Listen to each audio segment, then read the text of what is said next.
Kunning muhim va dolzarb yangiliklari bilan dunyo yangiliklari o'z ishini boshladi.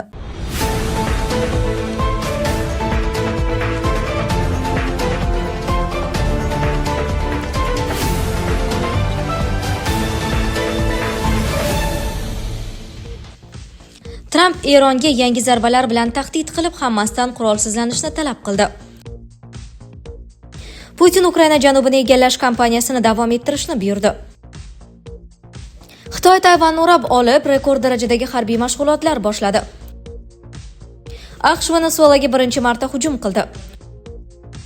Zelenskiy Trampning shartlariga rozi, lekin uning ham shartlari bor. Eronga hujumdan G'azo sulhigacha Tramp va Netanyahu nimalarni gaplashdi? Erkaklar orasida eng ko'p tavsiya qilinayotgan vosita Prostamix. 40 mingdan ortiq erkak sinab ko'rdi va natijadan rozi. Quvvatni qaytaradi, charchoqni kamaytiradi, ishonchni mustahkamlaydi. Ta'siri birinchi kursdayoq. Yangi yil aksiyasi, sanatoriya yo'llanmasi va 3 ta smartfon yutib olish imkoniyati. Telefon 55 513 99 99. Hozir buyurtma bering. Tramp Eronga yangi zarbalar bilan tahdid qilib, Hamasdan qurolsizlanishni talab qildi. Tramp agar Tehron ballistik raketa yoki yadroviy qurol dasturlarini qayta tiklashga urinsa, AQSh yana yirik zarbalar berishi mumkinligini bildirdi.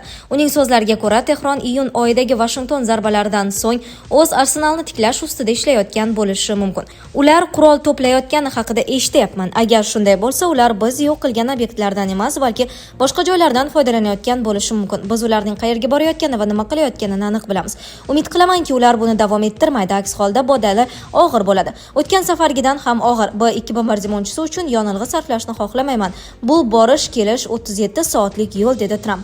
Ma'lumot uchun 2025-yilning iyun oyida Isroil va Eron o'rtasida 12 kunlik urush bo'lib o'tgan edi. O'tgan haftada Tehron dekabr oyi hisobidan ikkinchi bor raketa mashg'ulotlarini o'tkazganini ma'lum qilgan. Netanyahu esa Isroil Eron bilan to'qnashuvga intilmayotganini, biroq mavjud xavotirlarni Tramp bilan muhokama qilganini aytdi. Putin Ukraina janubini egallash kampaniyasini davom ettirishni buyurdi. Rossiya prezidenti Vladimir Putin 29-dekabr kuni mamlakat qurolli kuchlariga Ukrainaning janubiy qismidagi Zaporojye viloyatini to'liq egallash bo'yicha harbiy kampaniyani davom ettirish vazifasini qo'ydi. Bu haqda Reuters xabar berdi. Putin bu haqda Kremlda bo'lib o'tgan yuqori darajali qo'mondonlar va mudofaa vaziri Andrey Belousov ishtirokidagi uchrashuvda ma'lum qildi.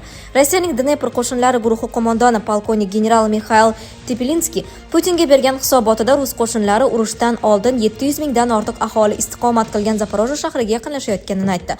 Frontdagi bo'linmalarimiz Zaporojye shahrining janubiy chekkasidan taxminan 15 kilometr masofada joylashgan, dedi Tepelinskiy. Bunga javoban Putin raqib ushbu hududda ko'p yillardan beri mudofaaga tayyorgarlik ko'rganini va vaziyat qiyinligini tan oldi. Biroq shunga qaramay qo'yilgan vazifalar bajarilayotganini ta'kidladi.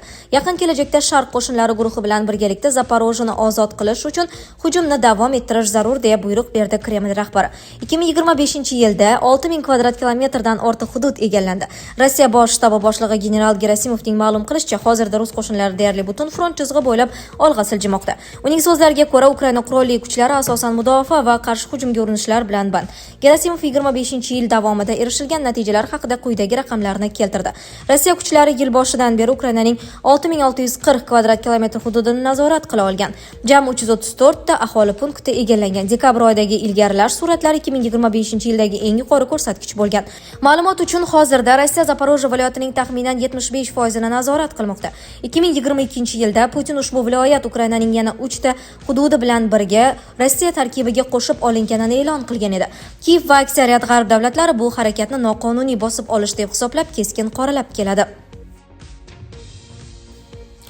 Xitoy Tayvanni o'rab olib, rekord darajadagi harbiy mashg'ulotlar boshladi. Xitoy 29-dekabr kuni Tayvan atrofida o'zining eng keng ko'lamli harbiy mashg'ulotlarini boshladi. Pekin ushbu manyovrlar orqali mojaro yuzaga kelgan taqdirda orolni tashqi yordamdan butunlay uzib qo'yish qobiliyatini namoyish etmoqda hamda Taypeyning o'zini himoya qilish irodasi va AQShda ishlab chiqarilgan qurollar arsenalini sinovdan o'tkazmoqda. Bu haqda Reuters xabar berdi. Xitoy armiyasining ma'lum qilishicha, Adolat missiyasi 2025 deb nomlangan mashg'ulotlarga qo'shinlar, harbiy kemalar, qiruvchi samolyotlar va artilleriyalar jalb qilingan. Mashqlardan ko'zlangan maqsad demokratik boshqaruvdagi orolni qurshab olish, quruqlik va dengizdagi nishonlarga qarshi o't ochish, simulyatsiya qilingan zarbalar berish hamda Tayvanning asosiy portlarini blokada qilishdir. Xitoy dengiz xavfsizligi boshqarmasi tomonidan belgilangan 7 ta zonada o'q otish mashqlari 30-dekabr kuni ham davom etadi. Bu qamrov maydoni va Tayvanga yaqinligi bo'yicha hozirgacha o'tkazilgan eng yirik mashg'ulot hisoblanadi. Dastlab artilleriya otishmalari faqat 5 ta zona bilan cheklanishi aytilgan edi. Bu 2022-yildan beri Xitoy tomonidan o'tkazilayotgan 6-yirik harbiy mashg'ulotdir. Navbatdagi keskinlashuv Yaponiya bosh vaziri Sanae Takaichining Xitoyning Tayvanga ehtimoliy hujumi Tokioning harbiy jangovar javobiga sabab bo'lishi mumkin degan fikriga Pekinning keskin munosabati fonida yuz bermoqda. Tayvan o'z navbatida Xitoyning suverenitet haqidagi da'volarni rad etib, orol kelajagini faqat uning xalqi hal qilishini ta'kidladi. Bizning qurolli kuchlarimiz eng yomon ssenariyga tayyorlanish tamoyili asosida ishlaydi va har qanday ehtimolni hisobga olishi shart, dedi Tayvan Mudofaa vazirligi razvedka boshqarmasi boshlig'i. AQSh Venesuelaga birinchi marta hujum qildi. AQSh Venesuelaga birinchi havo hujumini amalga oshirdi. Bu haqda 29-dekabr kuni Isroil bosh vaziri Netanyahu bilan uchrashuv oldidan AQSh prezidenti Tramp ma'lum qildi. Ular kemalarga giyohvand moddalar yuklayotgan portda katta portlash sodir bo'ldi. Biz barcha kemalarga zarba berdik va endi bularning barchasini qilgan hududga zarba bermoqdamiz. U yo'q bo'lib ketdi, dedi Tramp Floridada. Ularning kemalar kelayotgan katta zavodi yoki katta inshootlari bor. Biz uni 2 kun oldin o'chirib qo'ydik. AQSh harbiylari ham Venesuela rasmiylari ham bunday hujum haqida rasman xabar berishmadi. Ilgari AQSh harbiylari faqat giyohvand moddalar tashishda ayblangan Venesuela kemalariga hujum qilgan edi. Har bir bunday operatsiya Karaksdan keskin tanqidlarga sabab bo'ldi. Markaziy razvedka boshqarmasi Oq uy va Pentagon yer usti zarbasi haqida ommaviy axborot vositalariga izoh berishdan bosh tortdi. Tramp shuningdek zarbani qaysi AQSh xavfsizlik agentligi amalga oshirganini aniq aytmadi. Oktyabr oyida respublikachi Markaziy razvedka boshqarmasiga Venesuelada operatsiyalar o'tkazishga ruxsat berganini aytgandi. Zelenskiy Trampning shartlariga rozi, lekin uning ham shartlari bor. Ukraina prezidenti Vladimir Zelenskiy amaldagi tinchlik bitimi loyihasida AQSh tomonidan 15 yilga mo'ljallangan xavfsizlik kafolatlarini nazarda tutganini, biroq Kiyev bu muddatni 50 yilgacha uzaytirishni istayotganini ma'lum qildi. Bu haqda Politico nashri xabar berdi. Zelenskiyning aytishicha, yakshanba kuni Florida shtatida bo'lib o'tgan uchrashuvda AQSh prezidenti Donald Tramp Ukrainaga kuchli xavfsizlik kafolatlari berilishini tasdiqlagan. Har ikki yetakchi Ukraina urushini yakunlash bo'yicha tinchlik kelishuvi arafasida turganlikda ishonch bildirgan. Kecha biz buni yana bir bor tasdiqladik. AQSh tomonidan kuchli xavfsizlik kafolatlariga ega bo'lamiz. To'g'ri, hozircha bu kafolatlar abadiy emas, hujjatlarda 15 yilga mo'ljallangan bo'lib, keyinchalik uzaytirish imkoniyati mavjud, dedi Zelenskiy. U shuningdek bu masalani Tramp bilan shaxsan ko'targanini aytdi. Men prezidentga aytdim, biz allaqachon urushdamiz va bu deyarli 15 yildan beri davom etmoqda. Shuning uchun men kafolatlar ancha uzoq muddatli bo'lishini istadim. 30, 40, hatto 50 yil variantlarini ko'rib chiqishni so'radim, dedi Ukraina yetakchisi.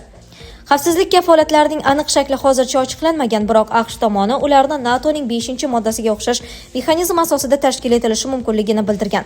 Zelenskiy esa agar bu kafolatlar AQSh tomonidan qo'llab-quvvatlansa va Yevropa ittifoqchilari tomonidan ham mustahkamlanadigan bo'lsa, ular ishonchli bo'lishiga ishonishini aytdi. Xalqaro qo'shinlarning mavjudligi bu real xavfsizlik kafolatidir. Bu bizning hamkorlarimiz taklif qilayotgan xavfsizlik choralarini yanada kuchaytiradi, dedi Zelenskiy. U shuningdek 20 banddan iborat tinchlik rejasi Ukrainada referendum orqali qo'llab-quvvatlanishi kerakligini, biroq buning uchun kamida 60 kunlik o't ochishni to'xtatish zarurligini ta'kidladi. Uning aytishicha, Rossiya bunga rozi emas. Shanba kuni Rossiya Kiyevga so'nggi haftalardagi eng kuchli hujumlardan birini amalga oshirdi. Shu bilan birga bir qator masalalarda kelishmovchilik saqlanib qolmoqda, jumladan Donbass taqdiri masalasida. Zelenskiy bu hududni demilitarizatsiya qilingan erkin iqtisodiy zonaga aylantirishni taklif qilgan. Rossiya prezidenti Putin esa Donbassning butun hududini Rossiya nazoratiga olish tarafdori. Eronga hujumdan G'azo sulhigacha Tramp va Netanyahu nimalarni gaplashdi? AQSh prezidenti Donald Tramp 29-dekabr kuni Eron agar ballistik raketa yoki yadroviy qurol dasturlarini qayta tiklashga urinib ko'rsa, Amerika qo'shimcha yirik zarbani qo'llab-quvvatlashi mumkinligini aytdi. Shuningdek, u Hamas harakat qurolsizlanishdan bosh tortsa, og'ir oqibatlar kutilishini bildirdi. Trampning aytishicha, u oktyabrda Isroil va Hamas o'rtasida tuzilgan o't ochishni to'xtatish kelishuvining ikkinchi bosqichiga o'tishini istaydi. Bu bosqich G'azo sektoriga xalqaro tinchlikparvar kuchlarni joylashtirishni nazarda tutadi. Isroil va Hamas bir-birini kelishuvni jiddiy buzishda ayblamoqda va keyingi ancha murakkab bosqich bo'yicha kelishuvga yaqinlashmagan. Qurolsizlanishdan bosh tortgan Hamas Isroil qo'shinlari hududning taxminan yarmida qolib turgan bir paytda o'z nazoratini qayta mustahkamlamoqda. Isroil agar Hamas tinch yo'l bilan qurollarni tashlamasa, uni majburlash uchun harbiy harakatlarni qayta boshlashini ma'lum qilgan. 29-dekabrdagi bayonotlarda Tramp qurolsizlanishni kechiktirayotgani uchun aybni Hamas zimmasiga yuklab, Isroil kelishuvdagi majburiyatlarni bajarganini aytdi va harakatni jiddiy oqibatlar kutirishini haqida ogohlantirdi. Jahannam bo'ladi, dedi Tramp. Hamas qurol tashlamasa qanday chora ko'rilishi haqidagi savolga javoban. U bunday iboralarni avval ham ishlatgan. Netanyahu bu oyda Tramp uni muzokaralarga taklif qilganini aytgan edi. Ayni paytda AQSh Isroilning ehtiyotkorligiga qaramay, G'azo uchun o'tish davri boshqaruvini shakllantirishga harakat qilmoqda. Xalqaro xavfsizlik kuchlarini joylashtirish bu mutaxassislik kengashining 17-noyabrda qabul qilingan rezolyutsiyasida nazarda tutilgan. AQSh o'zining uzoq yillik ittifoqchisi Isroil ishtirokida 3 ta o't ochishni to'xtatishga vositachilik qildi. Isroil Hamas, Isroil Eron va Isroil Livan o'rtasida. Biroq Netanyahu Isroil raqiblari bir necha urushlardan keyin kuchini qayta tiklashidan xavotirda. Umuman olganda Trampning bayonotlari u Netanyahu tomonidan qat'iy qolganini ko'rsatadi. Garchi ba'zi maslahatchilari shaxsiy tarzda Isroil rahbarining G'azo kelishuviga sodiqligiga shubha bildirgan bo'lsa ham, shu bilan birga Tramp Isroilning bu ikki mojarosini hal qilgani bilan faxrlana turib, G'azo va Eron bilan bog'liq yangi keskinlik xavfiga ham tayyor ekanligini anglatadi. Uchrashuv oldidan Tramp Netanyahuni iliq kutib olib, hatto Isroil prezidenti Ishak Herzog unga Netanyahuni korrupsiya ayblovlaridan afv etishni rejalashtirayotganini aytganini bildirdi. Herzog idorasi esa bunday suhbat bo'lganini darhol rad etdi. Netanyahu esa javoban uchrashuvdan keyin jurnalistlarga Isroilning eng oliy mukofoti, Isroil mukofotini Trampga taqdim etishini aytdi. Unga ko'ra, bu mukofot odatda faqat Isroil fuqarolariga beriladi. Trampning G'azodagi urushni tugatish rejasiga ko'ra, Isroil Falastin hududidan chiqib ketishi, Hamas esa qurollaridan voz kechib boshqaruvdan chetlanishi kerak. Kelishuvning birinchi bosqichi Isroil qo'shinlarining qisman chiqishi, gumanitar yordam oshirilishi hamda garovdagilarni falastinlik mahbuslar bilan almashishni o'z ichiga olgan. Netanyahu atrofidagi manbalarga ko'ra, bosh vazir ikkinchi bosqichga o'tishdan oldin Hamas G'azoda qolgan so'nggi isroillik garov marhum Ran Gvilning jasadini qaytarishni talab qiladi. Gvili oila a'zolari delegatsiya tarkibida uchrashuvga kelgan. Isroil haligacha G'azo va Misr o'rtasidagi Rafah o'tkazish punktini ochmagan. Bu ham Tramp rejasining shartlaridan biri bo'lib, Isroil uni faqat Gvili jasadi qaytarilganidan so'ng ochishini aytmoqda. Trampning aytishicha, u va Netanyahu Isroil ishg'ol qilib turgan g'arbiy sohil masalasida to'liq bir fikrda emas, ammo u kelishmovchilik nimada ekanini aniq aytmadi.